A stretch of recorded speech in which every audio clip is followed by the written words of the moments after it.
Assalamualaikum warahmatullahi wabarakatuh.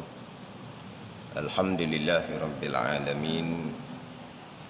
Wassalatu wassalamu ala sayyidil mursalin wa ala alihi wa sahbihi ajma'in. Rabbi syrah li sadri wa yassir li amri wahlul 'uqdatam min lisani yafqahu qawli. Subhanaka la ilma lana illa ma 'allamtana innaka antal alimul hakim. Wala haula wala quwwata illa billahil aliyyil azim. Yang saya muliakan pengerusi majlis, merangkap imam, pengerusi masjid, ahli jawatan kuasa masjid, muslimin dan muslimah sekalian.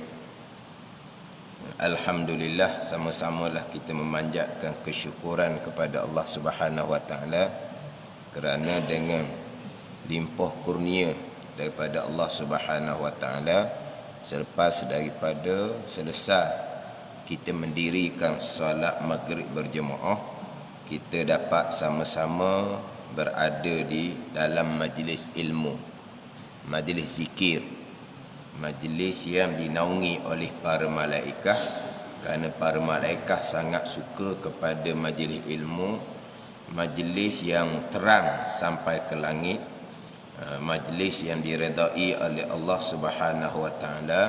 Mudah-mudahan kita semua dikurniakan oleh Allah Subhanahu wa taala ilmu yang bermanfaat, kita dapat beramal dengan ilmu yang dikurniakan oleh Allah Subhanahu wa taala.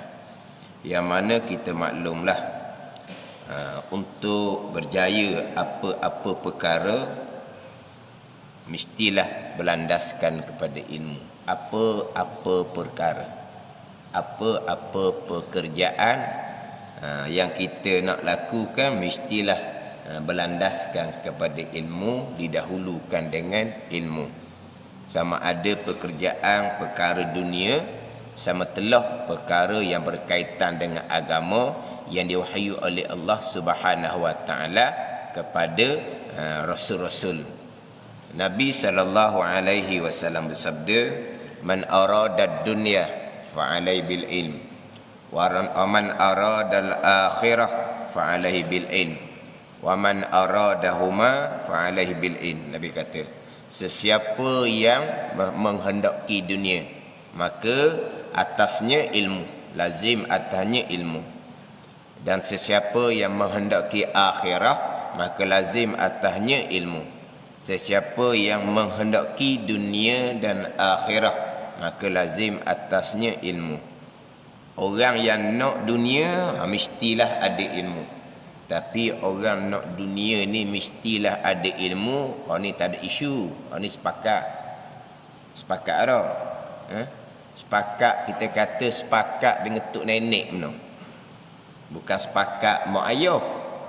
Nak berjaya kena belajar ilmu, nak berjaya dunia kena belajar ilmu tinggi-tinggi. Bukan mak ayah ni. Tok nenek bukan urusan dia pun sepakat. Dengan tok nenek sekalinya. Nak berjaya dunia, kena ada ilmu. Macam mana nak akhirah pula? Akhirah pun sama, ilmu. Tapi dari segi praktikalnya, hak dunia tak ada masalah. Hak akhirahnya macam mana? Yang mana ni contoh ni contoh. Kalau kita katalah, macam mana mungkin kita seorang guru, macam mana mungkin kita seorang guru mengajar sekolah yang mana nasihat kepada pelajar supaya belajar sungguh-sungguh untuk berjaya dunia.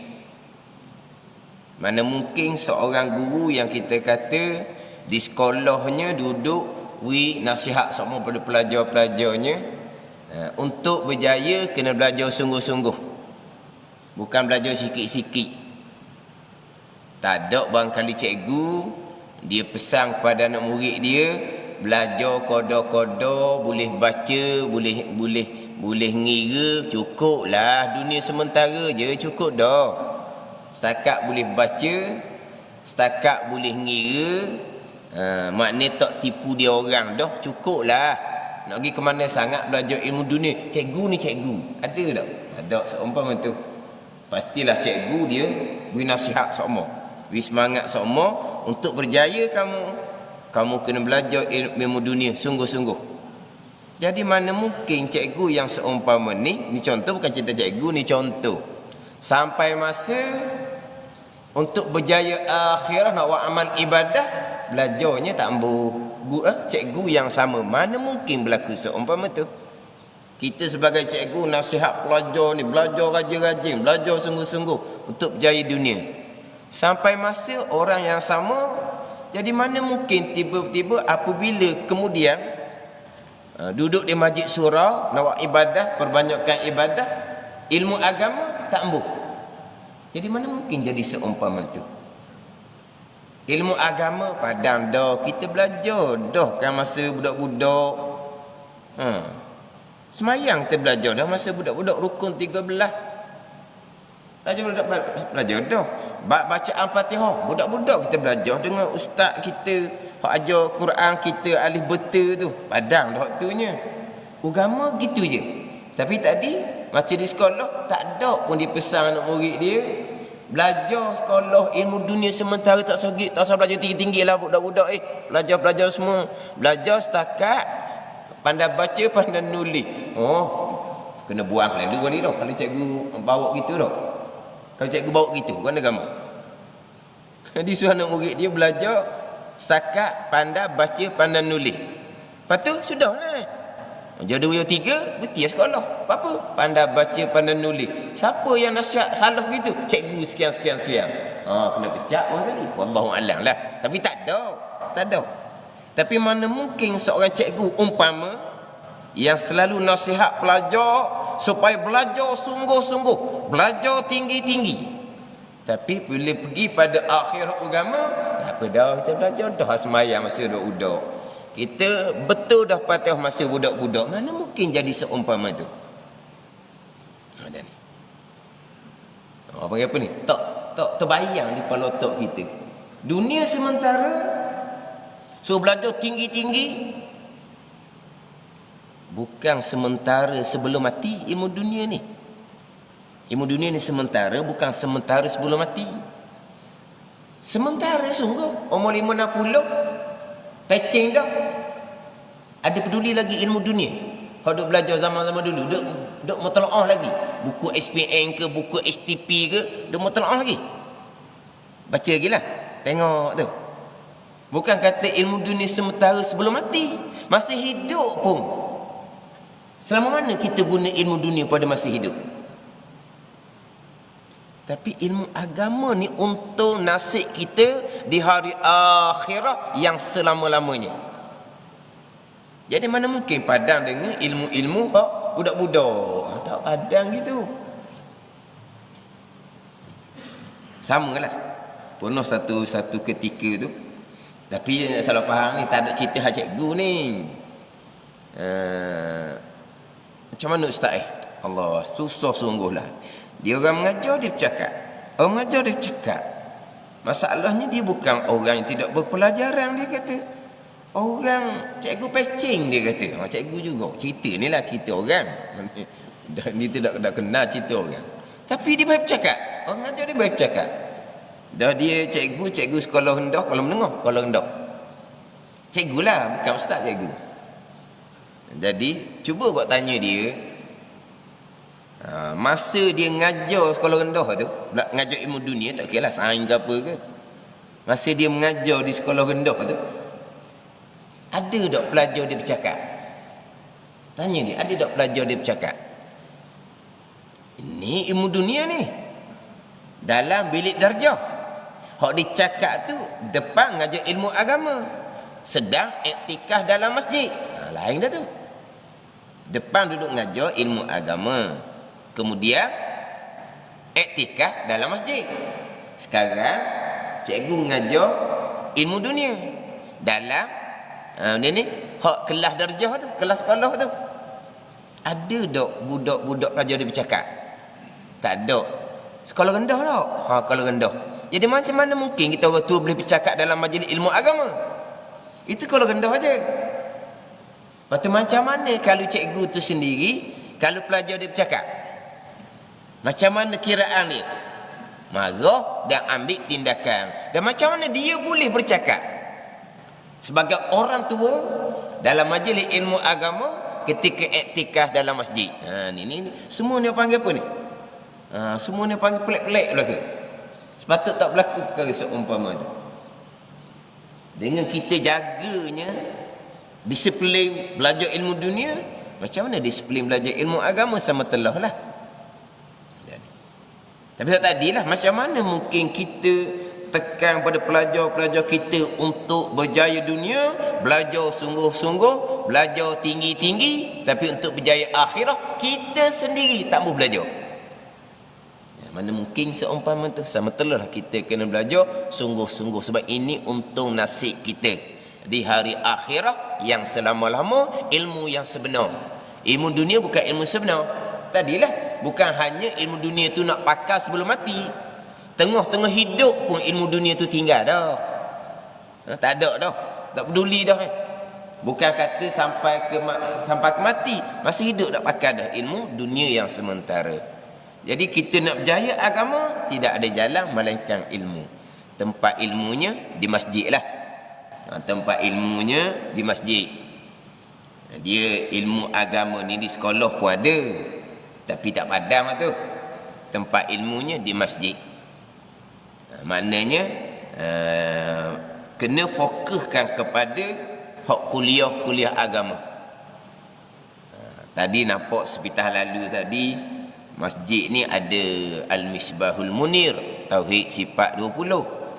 Ada Muniyatul Musalli dah. Ada masalah muafiq dan masbuk. Nampak tadi?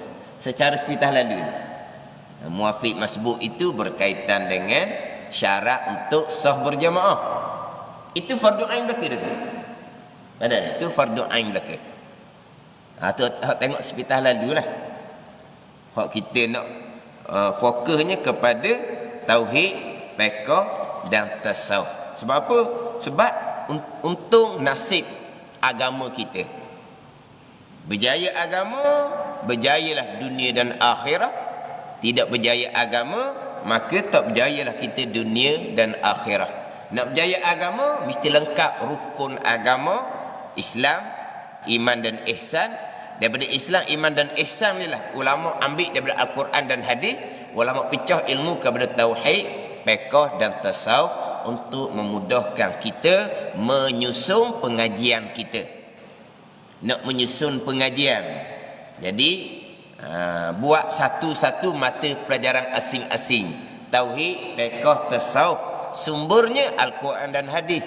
Ketiga ni tidak boleh dipisahkan, kena sekali. Cuma ulama pisahkan untuk memudahkan kita susun. Tauhid, fiqh, tasawuf pula ulama pula dia ada kitab yang dikarang hak peringkat permulaan. Ada kitab yang ulama karang hak peringkat pertengahan. Ada hak peringkat hak ngaji tinggi-tinggi. Ni ulama belaka ni. Al ulama warasatul anbiya. Maknanya dengan susunan ulama warasatul anbiya ni mudah. Kita peringkat mana? Pada ni. Peringkat permulaan. Ambil kitab peringkat permulaan. Lama dah sikit kita ni. Nak peringkat tinggi sikit, ada hak peringkat pertengahan. Hak jenis ngaji betul benar, macam duduk pondok contohnya, tu ngaji hak peringkat hak tinggi lah. Dia hak peringkat yang disusun oleh ulama-ulama muktabar. Tambah pula kertas ni. Tak boleh nak cakap dah ni, kena pergi kertas dah ni. Tak boleh nak cerita dah. Pergi pada kertas. Hak ada tu banyak dah. Tambah pula. Tapi jawab ni koda-koda lah. Sebab ada perkara-perkara yang kita tak boleh nak singkatkan jawapan. Dia kadang-kadang sebab itulah dia sebenarnya kaedah belajar berkitab satu-satu tajuk dengan kaedah yang soalan, dia lebih berkesan kaedah kitab satu tajuk. Sebab apabila berkitab satu tajuk, dia fokus. Pada ni. Dia fokus nak faham sungguh-sungguh satu tajuk. Adapun kalau soalan, dia soalan ni campur aduk. Bila campur aduk ni jawapan ni kadang-kadang tak fokus mana. Jadi tak capailah kitanya. Ada ni. Ni contoh. Kalau kita belajar pekoh tajuk tayamum ni contoh, dia akan hurah satu. Kita kata tengok kemah lengkap dalam huraian tu. Tapi kalau hanya tanya soalan macam mana saya nak bertayamum, masalah sayanya tangan saya ada pembalut, ada seming, tangan patah.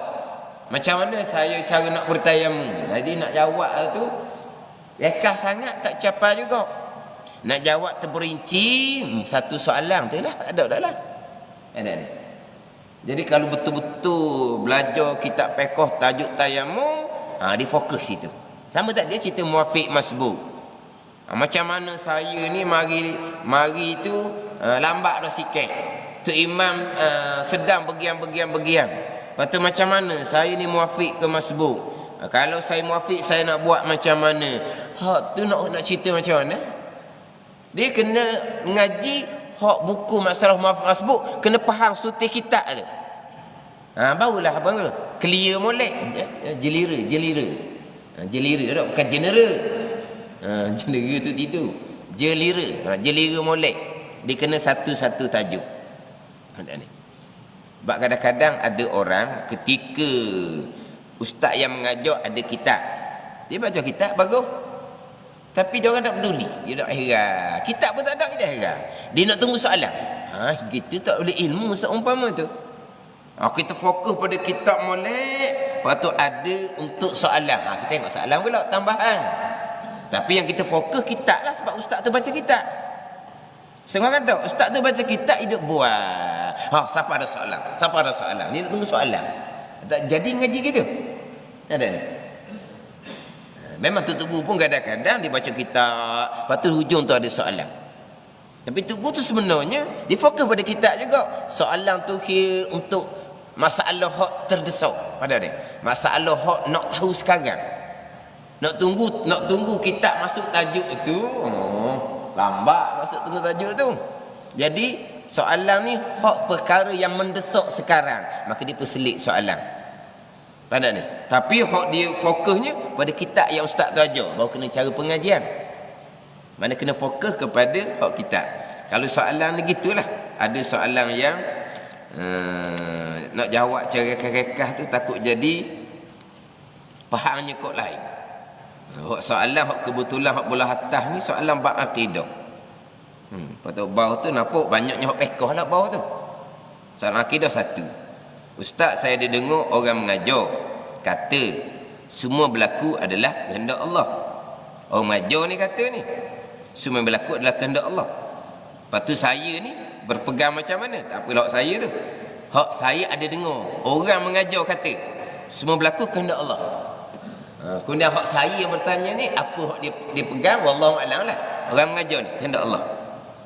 Saya rasa sedikit muskil. Muskilnya kat mana? Bukankah kita ini dikatakan berkehendak? Contohnya saya hendak makan. Muskilnya sebab kita ni dikatakan berkehendak. Kita ni ada pilihan, ada ikhtiar, ada pilihan. Contohnya saya hendak makan, dia contoh sini. Tapi orang mengajar kata semua berlaku adalah kehendak Allah. Soalan ni lebih kurang begini juga. Ada pernah saya dengar soalan. Soalan ni lebih kurang dia tanya gini. Adakah Allah telah menghendaki sekian perkara? Mana adakah semua yang berlaku kehendak Allah? Mana adakah Allah menghendaki menentukan sekian perkara ataupun kita bebas memilih? Kita bebas berkehendak.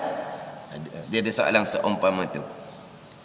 Satu soalan laginya, adakah kita terikat di bawah ketentuan Allah sebab Allah menentukan segala-galanya, ataupun kita diberi pilihan sebebas-bebasnya. Ini soalan yang lain-lain tapi maksud bukan sama.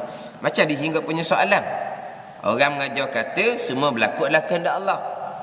Tapi kita ni berkehendak juga. Contohnya kita hendak makan, kita berkehendak. Mana kita ada pilihan. Pilihan kita nak makan, pilihan kita nak mari masjid. Pilihan kita lah. Pilihan kita masuk masjid kut pintu mana, nak duduk di penjuru mana. Ada ni. Tu pilihan kita. Kemudian orang mengajar kata semua berlaku adalah kehendak Allah. Sekarang ni adakah Allah menghendaki semua perkara? Walaupun kita ada kehendak sendiri, kita ada pilihan sendiri. Dia berkaitan dengan semua yang berlaku adalah kehendak Allah. Itu rukun iman yang keenam. Itu rukun iman yang keenam. Sekalian yang berlaku qada dan qadar Allah. Clear dah situnya. Itu rukun iman. Bukan cabang iman 70 lebih itu, bukan. Rukun iman, sekalian yang berlaku baik ataupun jahat, qada dan qadar. Qada tu kehendak Allah, qadar tu Allah yang lakukan. Clear lah di situ, tak ada muskil dah. Hak tu pegangan kita tetap dah. Sekalian yang berlaku baik ataupun jahat, qada dan qadar Allah. Wa tu'mina bil qadari khairihi wa syarihi, Nabi kata.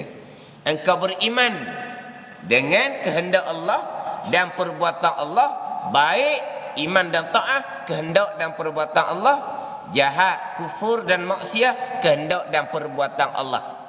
Dalam hadis Muslim, wa tu'mina bil qadari kulli. Engkau beriman dengan kehendak Allah dan perbuatan Allah kulli, sekaliannya. Kehendak Allah dan perbuatan Allah. Itu jelas rukun iman yang keenam. Allah Ta'ala berfirman, Qul kullu min indillah. Katamu ya Muhammad, sekalian perkara datang daripada Allah Subhanahu wa Ta'ala. Semua perkara datang daripada kehendak dan perbuatan Allah Subhanahu wa Ta'ala, qada dan qadar. Itu rukun iman yang keenam. Lepas tu macam mana pula kita ada pilihan ahli sunnah, kita ada usaha. Ahli sunnah wajib berpegang seumpama tu. Kita wajib berpegang ada pilihan, ada kehendak. Kita wajib berpegang ada perbuatan, ada usaha, gerak diam kita melakukan apa-apa perbuatan. Kita ahli sunnah wal jamaah. Tapi sebelum kita nak bicara bab pilihan dan perbuatan kita mati dulu hak di qada dan qadar. Sekalian qada dan qadar, termasuk diri pilihan kita pun qada dan qadar, termasuk diri perbuatan kita pun qada dan qadar. Itu saja. Kalau pilihan kita pun qada dan qadar, kehendak kita pun qada dan qadar, perbuatan kita pun qada dan qadar, tak ada hak Tuhan belaka. Memanglah hak Tuhan belaka hakikinya. Nak lain ke mana lagi? Hak Tuhan belaka lah. Rukun iman yang keenam, sekalian qada dan qadar Allah. Mana ada kita laginya? Tak ada. Hakiki dia gitulah. Sekalian kehendak Allah. Kita ada kehendak sendiri, yang lain ada kehendak Allah. Lepas tu kita berlawan, mana berjaya, kehendak Allah ke kehendak kita. Mana kita mati dulu ke mana yang keenam tu. Baru kita bicara bab ikhtiar usaha ahli sunnah wal jamaah. Kita mati dulu di alhamdulillahi rabbil alamin. Alhamdulillahi rabbil alamin. Alhamdulillah satu, rabbil alamin satu. Suratul Fatihah gitu tu. Suratul Fatihah. Dia ada 10 nama Suratul Fatihah. Di antara namanya Suratul Asas. Asas agama. Duduk di Suratul Fatihah. Satu-satunya surah yang wajib dibaca dalam sembahyang. Bayangkan ketinggian kedudukan Suratul Fatihah. Surah kan 114 kan. Semayang ada 17 rakaat kan. Tak capuk sunat ni wajib saja ni. 17 tu hak wajibnya satu tu je. Kiki 17 tu ambil 17 surah tau. Surah Muqaddam, ambil surah Muqaddam, ambil surah Al-Baqarah. Satu rakaat Al-Baqarah, lemah gitu. Hak Muqaddam tu kan. Tapi dok 17 rakaat satu saja, suratul Fatihah. Sembahyang jenazah, suratul Fatihah. Apa sembahyang? Suratul Fatihah. Sebab tu Nabi kata tidak ada satu surah pun yang diturunkan oleh Allah Subhanahu wa taala yang menyamai kelebihan suratul Fatihah. Pembukaan agama, permulaan agama. Ni, kita kena berakidah dengan akidah suratul Fatihah. Pekoh betul lah. Pekohnya Fatihah rukun sembahyang. Pekohnya kata Fatihah rukun sembahyang ada syarat pula. Hak syarat Fatihah rukun sembahyang ni, syarat pelihara huruf, syarat pelihara tasydid, pelihara makhraj, syarat pelihara tasydid. Tu kena betul lah bacaan Fatihah. Sebab untuk melengkapkan syarat bagi rukun Fatihah. Itu pekoh. Tapi selain daripada kita nak melengkapkan syarat Fatihah rukun semayang ni, berakidah dengan akidah Fatihah. Tanpa akidah Fatihah, walaupun Fatihah mengikut syarat pekohnya comel, qari sekalipun, semayang tidak akan diterima oleh Allah Subhanahu wa taala tanpa akidah suratul Fatihah. Tanpa akidah suratul Fatihah. Bahkan suratul Fatihah yang kita duk baca tu akan laknat mereka yang membaca tanpa beramal, yakni tanpa berakidah dengan suratul Fatihah. Mana suratul Fatihah? Alhamdulillahi Rabbil Alamin. Alhamdulillah, sekalian pujian mustahaqqun lillah, mukhtassun lillah, milkun lillah, ditakdirkan sebagai khabar. Alhamdu mubtada, lillah tu khabar. Sekalian pujian tertentu bagi Allah, sekalian pujian milik bagi Allah. Kenapa? Sebab kesemuanya hak dia belaka. Kesemuanya hak dia belaka. Sebab itulah di sisi tengah pandangan ulama, alhamdulillah lebih afdal daripada la ilaha illallah. Tapi pandangan muktamadnya afdalu zikri la ilaha illallah lah Nabi kata. Afdalu zikri la ilaha illallah. Selebih-lebih zikir Nabi kata la ilaha illallah. Afdalu ma qultu ana wan nabiyyuna min qabli la ilaha illallah. Selebih-lebih barang yang aku kata dan selebih-lebih barang yang nabi-nabi sebelum aku kata, apa dia? La ilaha illallah. La ilaha illallah miftahul jannah, Nabi kata, anak kunci syurga. Jadi jumhur ulama selebih-lebih zikir la ilaha illallah. Tapi ada pandangan yang mengatakan lebih alhamdulillah lagi. Sebab la ilaha illallah mengandungi tauhid, mengesakan Allah. La ilaha illallah nafi dan isbat dengan makna Allah jua Tuhan, mengesakan Allah. Tapi alhamdulillah ni ada dua situ. Yang pertama memuji Allah. Yang kedua mentauhidkan Allah. Ada tauhid di situ. Tauhidnya di mana? Sekalian pujian tertentu bagi Allah, sekalian pujian milik bagi Allah. Sebab apa? Sebab tauhid. Semua tu daripada Allah Subhanahu wa taala. Rabbil alamin. Kita terjemah rekah aja. Tuhan bagi sekalian alam. Tuhan bagi sekalian alam. Gitu yang kita terjemahnya. Alam mana? Alam semesta. Singkat kita punya terjemahan. Rabb terjemah dengan Tuhan. Ilah pun terjemah dengan Tuhan juga. No.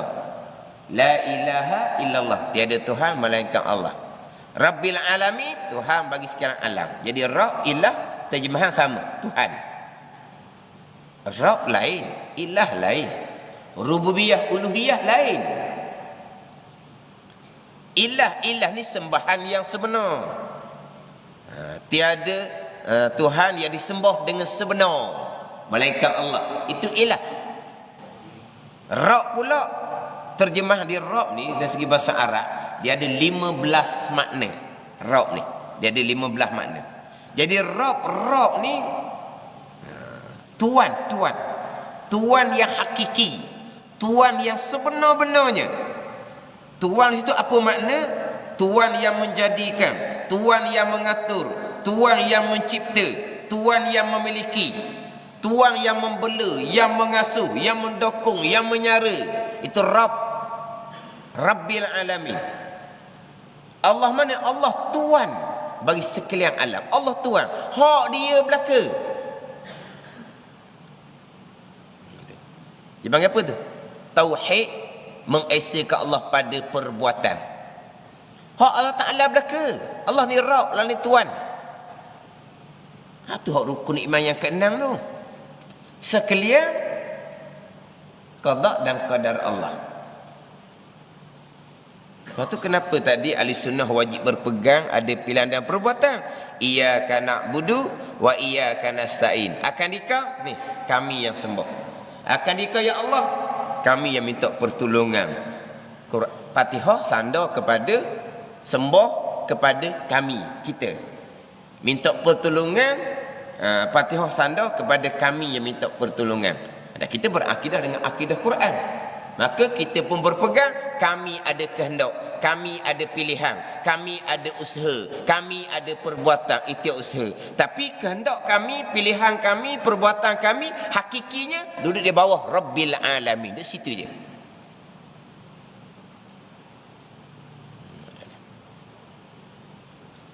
Jadi kalau tanya, adakah Allah menentukan segala-gala ataupun kita bebas memilih?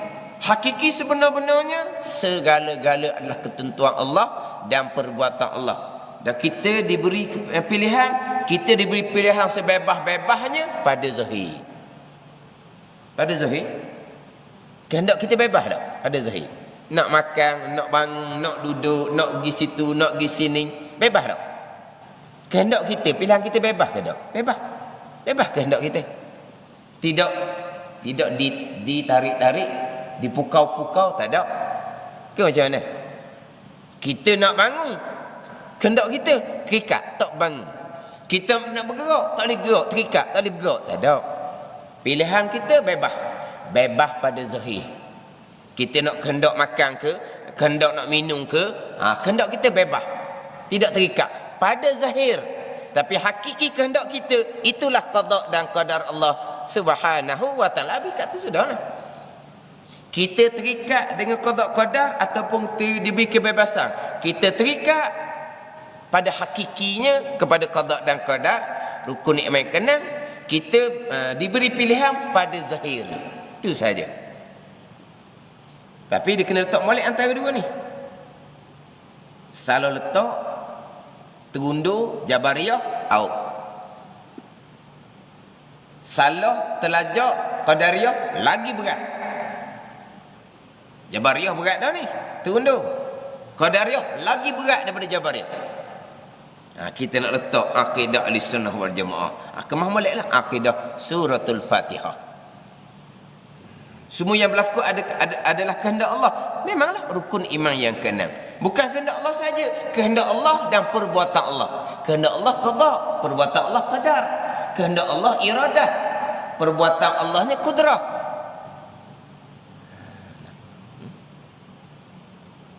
Tapi kita dikatakan ada kehendak, memanglah pada zahirnya. Kita pun kata, hak tu pilihan saya. Hak tu saya yang menentukan. Hak tu saya yang buat. Kata je dah, tak ada masalah. Sebab Fatihah kata, iyyaka na'budu. Akan dia kata Allah, kami, saya yang sembah. Kau boleh kata kami sembah tu kan? Bolehlah kata, kami pilih, kami buat, kami rancang. Bolehlah kata, tak ada salah apa-apa pun.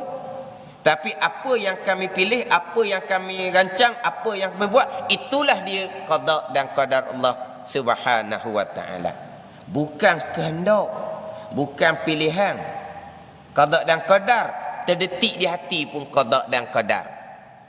Bukan kata pekerjaan kita qada qadar, berkelip mata, bergerak nadi pun qada dan qadar. Sebab apa? Rabbil Alamin, hak Tuhan belaka. Qada dan qadar sekalian qada qadar Allah baik ataupun jahat. Ini mati molek sini. Ini rukun iman yang keenam. Ini akidah suratul Fatihah. Jadi kalau kita nak akhirah, kalau kata semayang tadi, kita kata semayang, kita belajar jak budak lagi semayangnya. Lepas tu Fatihah, syarat bagi Fatihah, oh kita ngaji Fatihah jak budak lagi. Pun tak kena dah. Macam dengan akidah pula. Oh, akidah rukun iman yang 6 perkara. Saya ngapa daripada budak lagi tu ngapa? Macam dengan akidah. Kalau kita nak akhirat tanpa ilmu. Kita kata ini untung nasib kita. Di hari akhirah adalah agama. Agama kita ada usuluddin, tapak agama, akidah. Ini tapak agama. Tak ada tapak agama sembahyang comel pekoh sekalipun, puasa comel pekoh sekalipun, haji comel pekoh sekalipun, tidak ada nilai. Tanpa ada usuluddin, tanpa ada tapak agama. Lepas tu dia kata dalam agama ni atas kejujuran masing-masing, atas keikhlasan masing-masing. Kalau kita hanya nak tengok pada zahir sahaja, orang pun akad kita ni bagus zahir. Zahir apa orang nampak? Zahirnya semayang nampak comel. Zahirnya baca Fatihah pun sedap. Qari tu zahir. Ngaji Quran pun memang pandai tu zahir. Tapi macam mana hak akidah masing-masing? Ini tak zahir ni. Cakapan kita, cakapan sama je. Saya memilih. Saya merancang. Saya yang buat. Saya yang lakukan. Makan nasi kenyang. Minum air hilang dahaga. Pasang aircon jadi sejuk. Kan? Makhluk belakang tu kan? Telang obat jadi segar. Tu zahir cakapan. Pegangan. Ini masing-masing dengan Allah lah. Pegangan kita tetap dah yang berlaku tu perbuatan Allah. Nasi ke air ke kipas aircon ke tu makhluk tak boleh bekal. Pasal ni cakap makan nasi tu cakap asbab, tak ada salahnya. Macam mana kalau berpegang? Macam mana kita nak berpegang sebab kita mentauhidkan Allah pada perbuatan. Alhamdulillahirabbil alamin itu akidah kita. Dah cakap nasi cakap asbab, tak ada salah. Cakap air pun cakap asbab. Sejuk aircon ni. Hari tu mana ada aircon? PKP. Lain ni boleh aircon. Sejuk je aircon. Tu kita cakap aircon lah sejuk ni. Tu cakap asbab, pegangan. Segala-galanya qada dan qadar Allah. Tapi macam mana pegangan ni? Masing-masing. Hak Zuhir semayang orang nampak. Hak Zuhir baca Quran orang nampak. Tapi kalau kita hanya penting Zuhir, lepas tu hak hubungan, hak akidah kita dengan Allah. Hak Zuhir ni kalau semayang tau mak ninah pun tak cukup, orang boleh tegur. Awak semayang macam mana begitu? Tau mak ninah pun tak ada ni. Belajar molek semayang ni. Dia baca Quran, awak baca Quran macam mana seumpama tu? Hukum hakam pecukar cemaking ni. Kita boleh tegur akidah. Lepas tu ni hak batin kita, keikhlasan kita, kita dengan Allah. Permulaan agama, akidah kita dengan Allah. Tempat tilik, ni hati ikhlas ke tak, kita dengan Allah. Tapi hak kita dengan Allah ni orang tak nampak, kita tak peduli. Kita hanya penting hak zahir. Hak tu bukan agama yang sebenar. Bukan agama yang sebenar. Tak ada mukhlisina lahuddin, tidak ada. Sebab apa? Hanya kita solek hak zahir. Jadi macam mana kalau kita kata kau ilmu semayang, kita belajar budak-budak. Fatihah kita belajar budak. Akidah macam mana? Bab ketaatan batin macam mana? Tapi alhamdulillah lah kita ni. Umum kitanya, orang ahli masjid, dia bab belajar sungguh. Alhamdulillah. Sebab tak ada jalan. Nak berjaya dunia, ilmu. Nak berjaya akhirah, ilmu. Tak ada jalan. Tak sudah elok ke mana pun. Kalau nak berjaya lah. Kalau hanya nak dapat nama baik daripada orang, itu tidak ada keikhlasan kita dalam beragama. Jadi soalan ni masuk dah isyak ni. Masuk tadi dah tau. Hak dalam bab ni kena fokus dalam pengajian lah. Kena fokus dalam pengajian dalam bab hak qada dan qadar Allah Subhanahu Wa Taala. Hak ni kalau kita masih keliru masih apa, hak tu kita kena belajar secara khusus. Hak ni tak ada kemaafan hak ni. Tak ada kemaafan. Dalam bab pekoh kadang-kadang salah gitu, salah gitu, tak apalah, tu pekoh. Ada khilaf-khilaf, ada pandangan-pandangan ulama orang tak apalah. Tak apalah, semula-semula pun tak apa tu. Boleh betul balik lah tu. Bab akidah tak ada. Itu usuluddin, tapak agama. Tak ada tu tak ada. Ada. Kira tu panjang dah tu. Panjang dah, tapi tak cukup lagi sebenarnya. Tu kena halusi molek pula. Ini soalan. Saya ambil ni mengikut hak kertas ni lah. Lepas tu kita ni pukul berapa berhenti ni?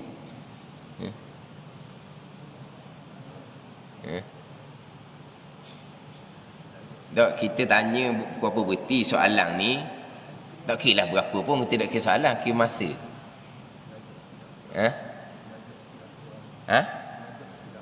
Lajak sikit. Yalah, apa?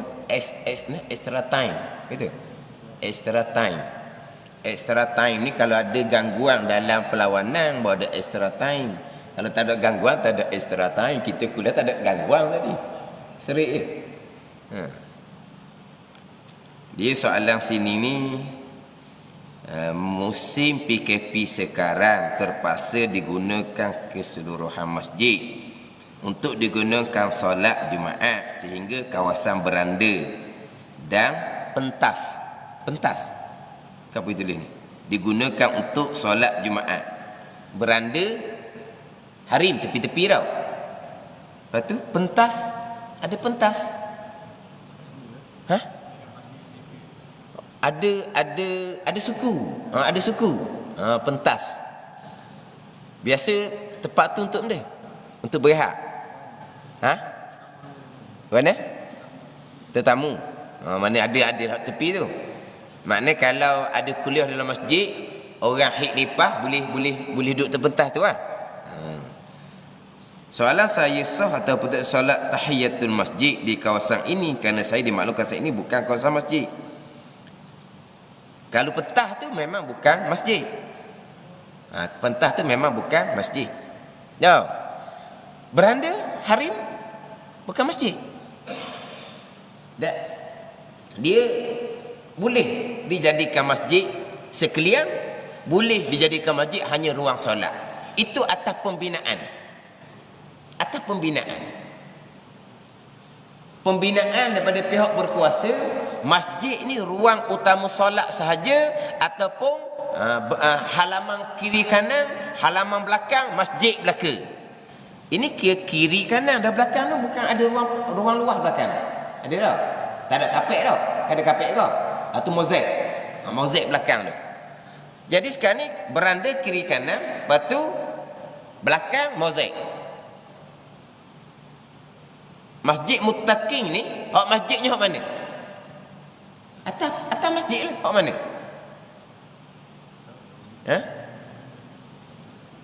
Hak mana? Ni tak siapa-siapa tak ada jawab mudah-mudah ni.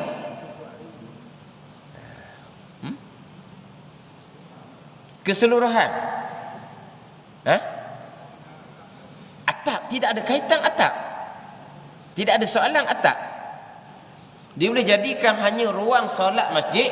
Lepas tu dia punya serambi, halaman kanan kiri ataupun belakang boleh dijadikan sebagai bukan masjid. Sebab terkadang saya biasa tengok di Kelantan, sebelah belakang di luar, sebelum sampai di tempat wuduk lah, dia ada koloh belakang tu. Tapi ruang belakang tu memang luas lah. Sebelum sampai di koloh tu, ditulis di pintu di dinding belakang tu, di sini bukan masjid. Mana belakang tu bukan masjid. Masjid hanya ruang utama solat. Tapi kalau beranda tu memang sah bukan masjid tau. Atau sah bukan masjid. Yang kita nak tahu ni, dia punya sayap dia, kiri kanan, belakang dia. Masjid ke tidak?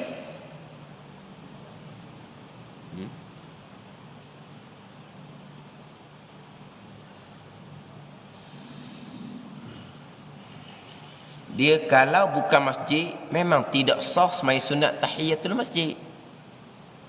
Haram setidak sah kalau bukan masjid. Dia tanya ni bab semaya sunat tahiyatul masjid. Memang tidak boleh semayang tahiyatul masjid kalau bukan masjid. Sebab kita mazhab Syafi'i ni, masjid lain, surau lain. Mazhab Hanafi dia hukum masjid belaka walaupun surau pun.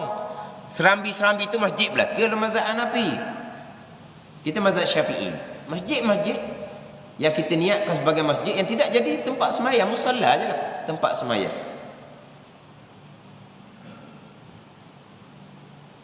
Satu permasalahan, hal ni jelas lah, boleh niat iktikaf ke tak, pastikan tempat tu masjid, barulah sah iktikaf, sah semua sunat tahiyatul masjid, barulah boleh niat iktikaf. Kalau bukan masjid, tidak boleh niat iktikaf dan tidak boleh semua sunat tahiyatul masjid. Satu lah, ni soalan ni pun padang dah ni. Kita nak kena ingat baik. Kalau tempat tersebut bukan masjid, yang jelas nyata beranda tu, pentas tu bukan masjid, jelas itu pentas tu bukan masjid. Ada ni. Hak beranda ni, tu tanya balik lah.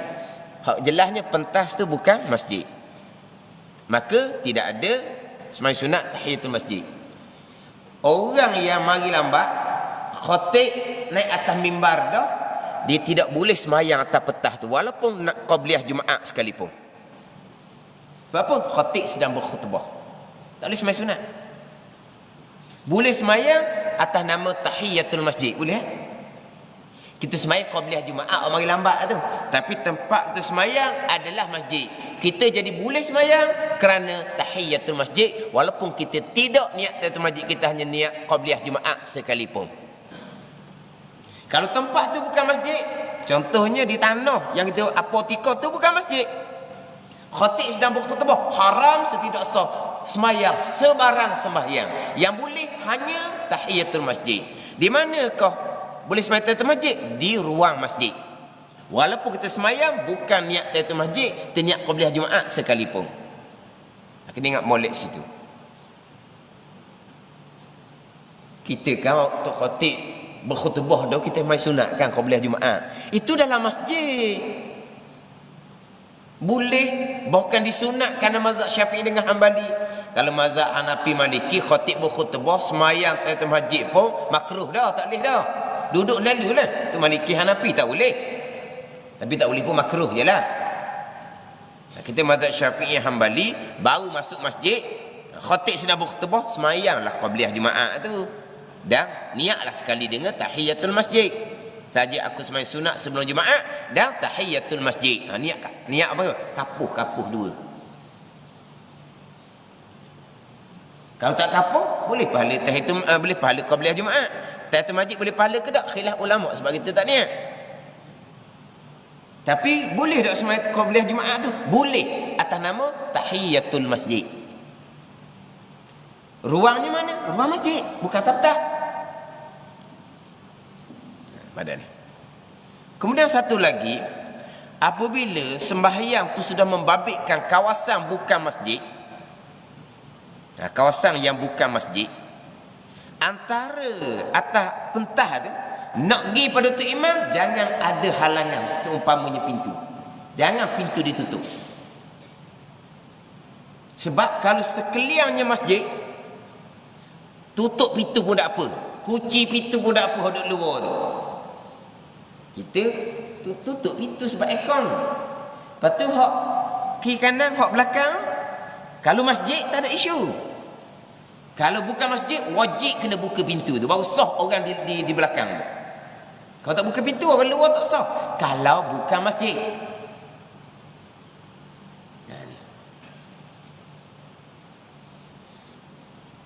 Dia buku masalah muafiq masbuk, dia hanya bicara muafiq masbuk je. Dia bicara jemaah ni, bicara hukum berjemaah.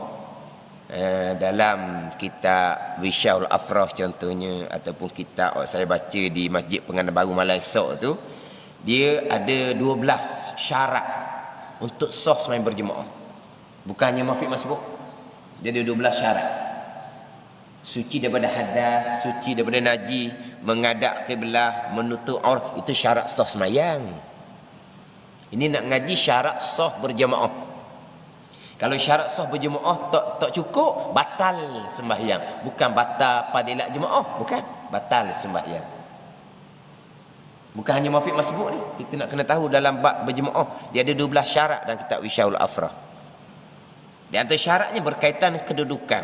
Kalau imam di dalam masjid, kalau makmum bukan dalam masjid, contoh makmum atas petah, bukan dalam masjid. Contohnya makmum di tanah, apotika, bukan dalam masjid. Pastikan antara makmum tadi nak pergi kepada imam, pintu tidak ditutup untuk teluh orang lalu seorang. Barulah sah hak bukan masjid itu semayang.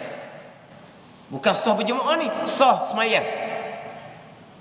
Kalau tutup pintu, orang di luar hak bukan masjid itu tidak sah semayang. Jadi kalau semayang atas petah tepi kat mana tu, pastikan pintu tu dibuka. Tak payah keluar-luar, buka untuk seorang lalu.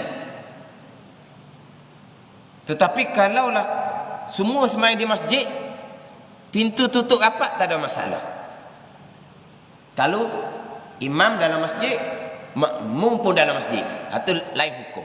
Kalau imam dalam masjid, makmum bukan dalam masjid, itu kena cermat. Ni saya buat sebagai contoh. Itu kata satu-satu soalan. Pada soalan ni ialah banyak lagi soalan. Contoh ni. Kita fardu takdir. Tepi ni bukan masjid. Kita fardu takdir ni, bukan saya kata bukan masjid ni, fardu takdir bukan masjid. Dia luar tu sampai depan. Sah sampai depan. Sama ni. Sama, biasa sama dah. Sama. Jadi ada soft. Pintu paling hadapan, pintu mana? Pintu tu. Pintu paling hadapan. Itu bukan pintu. Atau boleh buka tu? Atau paling hadapan tu? Tengah tu bukan pintu dah. Tengah tu. Tengah tu pintu hok paling hadapan. Kalau di luar tu bukan masjid, pintu tu buka sekalipun, orang yang sebelah hadapan ni tak sah berjemaah dengan imam di dalam. Sebab kalau pintu dibuka, dia nak pergi pada imam, dia kena membelakangkan kiblat untuk pergi pada pintu. Orang yang belakang di pintu tu okeylah, buka pintu paling hadapan. Orang belakang tu okey, sampai belakang. Sah berjemaah ikut imam dalam masjid. Tapi kalau orang tu berada di hadapan pintu di tengah, bukan paling hadapan. Dah di hadapan ni, berapa sah ada? 2-3 sah di hadapan ni. Tidak sah berjemaah mengikut imam yang di dalam masjid, sebab dia berada di dalam masjid. Pintu untuk ke imam sudah jadi membelakangkan kiblat. Bukan tak sah berjemaah, tak sah di semayang. Ada. Kalau fardu takdir bukan masjid. Kalau masjid bukan kata buka pintu tu, tutup habis pun tak apa. Kalau tepi tu masjid juga.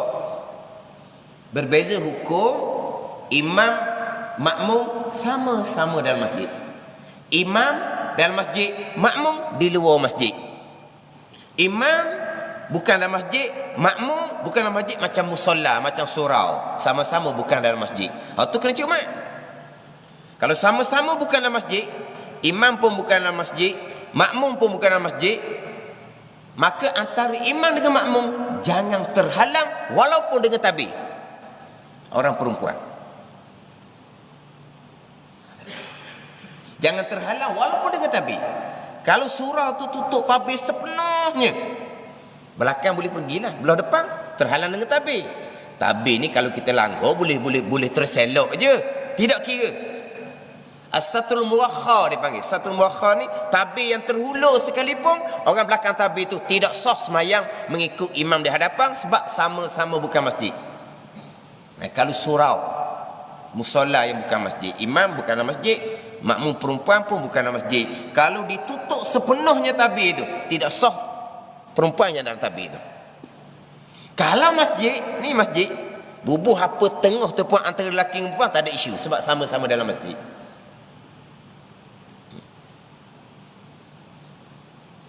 Tak ada dah.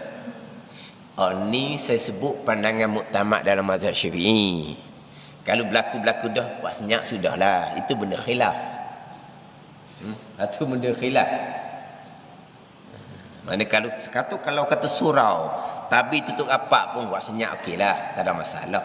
Kalau kita boleh kata buka sikit. Ni kadang-kadang surau. Orang lelaki buka tabir sikit untuk orang perempuan. Dia pun tutup apa? Tutup galak mana buka tabir? Bukan nak tengok mung pun tua dah Orang suruh buka tabir nak susah orang belakang dalam tabir. Dia kata nanti orang lalu tengok. Buka. Kalau ada hok jenis mata liar tu kan, lalu tabir tu buka dia tengok. Letaklah orang tu tua situ. Lagi sekali dia tengok orang tu. Kalau dia tengok orang tu tak tengok dah. Orang buka tabir dia tutup. Orang buka tabir dia tutup. Siapa galak dia kata korang galak pula. Tapi tak payah balas mana kalau tengok tu benda yang khilaf ulama. Macam tadilah, ditutup pintu sekalipun, semayang atas petah ke tanah kesah saja mazhab Hanafi. Tapi jagalah untuk bahagian kitanya. Hak lepas-lepas dah kok pandailah. Itu benda khilaf. Ini kata benda pekah. Tegah, tidak sah. Dah berlakunya macam mana dah sebelum ni? Dah tak apalah, pakai Hanafi sah je. Tu. Tapi kalau akidah salah tu. Dah lama ni saya salah lah. Kena bertaubat lah. Dan ibadah saya lama ni Tuhan tak terima lah, akidah salah. Tak ada dah jalan lain. Tak ada lah tu. Kalau akidah. Saya dikira soalan ni ialah sebagai tambahan. Dia 2 tingkat. Atas bukan masjid, atas dia buat pejabat. Sini tak ada 2 tingkat tau. Ada 2 tingkat, ada. Dia jadi 2 tingkat. Sebelah atas dia pejabat. Antara pejabat dengan ruang solat, dia ada cermin. Nampaklah ruang solat. Tiba-tiba hari Jumaat, musim PKP ni, musim PKP lah ni. Kalau dok PKP tak ada isu. Jadi tak muat hak PKP hak jarak ni, dia pun semayang dalam pejabat. Dia bersih-bersih di tepi-tepi, dia pun bubuh tikar molek di semayang atas tu. Itu bukan masjid. Imam dalam masjid, makmum bukan dalam masjid. Lepas tu ke mana makmum nak pergi kepada imam? Kalau makmum nak pergi kepada imam, makmum tidak bergerak. Makmum nak pergi kepada imam, boleh kena pergi ikut belakang. Sudah membelakangkan kiblat. Hak ada di tempat semayang, hak bukan masjid tu, ikut tu imam dalam masjid, tidak sah. Bukan tidak sah berjemaah, tidak sah sembahyang dalam mazhab Syafi'i. Tak sah. Sebab itu kan masjid. Nak sembahyang juga kena buat satu pintu suku kat depan. Buat pintu untuk telus satu orang, buat tangga untuk turun ke bawah kepada ruang masjid. Sebelah hadapan. Walaupun pintu tu hanya buka saja, tangga tu pun tak pernah orang pijak sekalipun, syarat kena ada pintu di hadapan, syarat kena ada tangga untuk pergi pada imam. Barulah di dalam pejabat yang bukan ruang masjid tu sah berjemaah dengan imam yang di dalam masjid. Itu mazhab Syafi'i. Mazhab Hanafi clear je, tak ada masalah. Tapi saya pergi satu tempat tu, dia tanya dan ditunjuk, itu pejabat belakang. Macam mana hari Jumaat? Boleh tak makmum nak duduk belakang tu? Kata kalau bukan masjid mana boleh seumpama tu. Sebab dia tidak ada pintu. Tak ada pintu kepada tu imam yang masih lagi menghadap kiblah pintu ataupun mengiring kiblah pun tak ada masalah. Jangan membelakangkan kiblah.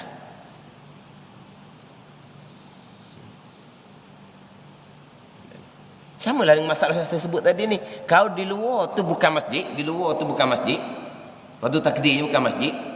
Kalau nak berjemaah dengan tu imam ni, dia kena buat pintu lain. Hak di hadapan sekali tu. Buat pintu lain. Pada dia. Sampai masa semayang, pintu tu kena buka. Barulah orang di luar masjid, yang bukan masjid tu, boleh ikut tu imam yang berada dalam masjid. Kalau hanya buka pintu yang ke belakang dah sikit tu, dia tak boleh nak duduk di sebelah hadapan, dia kena duduk di sebelah belakang sampai ke belakang tu tak apa. Kalau fardu takdir beranda tu bukan masjid. Cuma biasanya masjid di Terengganu kita ni, biasa ni saya tak kata kat sini. Biasanya wa imma beranda, wa imma halaman belakang, dia buat masjid belaka. Ghalibnya gitu. Tak ada. Ghalibnya gitu, dia akan buat masjid sekalian. Bukan hanya ruang solat sahaja, hak ruang hak ada kapet ni saja, bukan serambi-serambi, belakang-belakang, kebiasaannya mereka jadikan masjid mereka. Kebiasaan. Tapi bukan saya kata hak di masjid ni, ni tanya pihak masjid lah macam mana. Pihak masjid pun tak tahu juga, tanya pihak yang berkuasa lah macam mana. Sebab ditanya, sah tak semayang tahiyat masjid? Sah semayang di masjid jua. Tapi kalau hak kata pentah, memanglah itu tak boleh lah. Itu bukan masjid. Kebenaran eloknya kalau ada semayang di pentah tu, pintu tu kena buka satu. Jangan sayanglah kekong tu, buka satu je. Sayang kekong pun. Bukalah satu untuk orang yang makmum yang bukan berada dalam semasjid. Jadi imam dalam masjid, makmum tu bukan masjid. Ini cerita mazhab Syafi'i. Kira-kira setakat tu lah dah cukup dah sejam kita ni. Ni kira sejam ni paling cepat lah ni. Kira paling malas mengajar dah ni sejam ni. Kita insya-Allah sekarang ni. Insya-Allah. Maknanya kalau nak rapat 9:30 pun boleh, tapi tak apalah, hak mula-mula ni. Banyak lagi soalan lain. Tapi soalan bab fiqh belaka ni.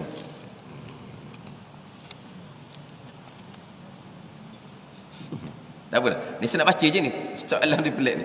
Apa hukum orang bercakap hisap rokok ketika video YouTube ustaz sedang mengajar?